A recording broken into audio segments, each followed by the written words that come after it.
Alright, I'm going to read the best part of the book, which happens to be the last part of the book.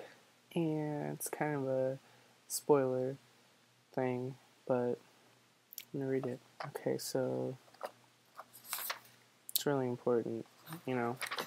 Alright, here's the book. It's on page...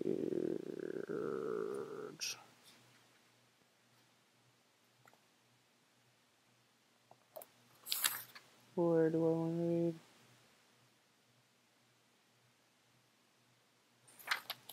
It starts on page 211. What? That's backwards. Okay. Bruno frowned. He looked up at the sky, and as he did... No, it's too long. Okay.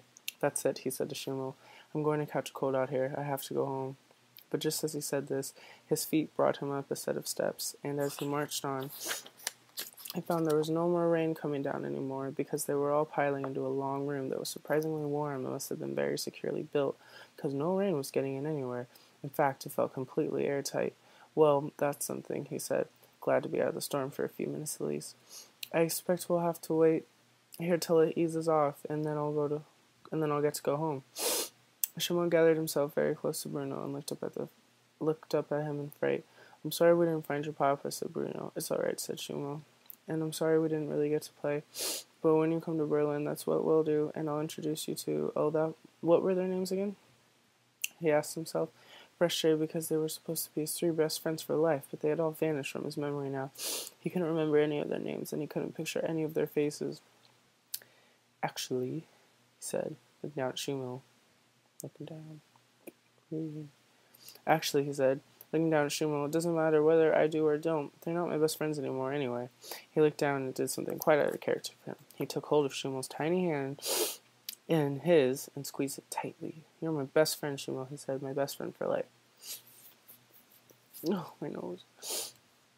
Shumo may well have opened his mouth to say something back, but Bruno never heard it, because at that moment there was a loud gasp from all the marchers who had filled the room, as the door at the front suddenly closed, and a loud metallic sound rang through from the outside.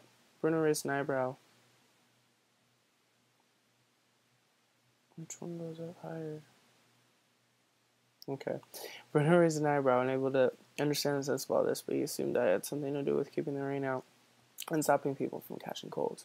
Of course. They're good people.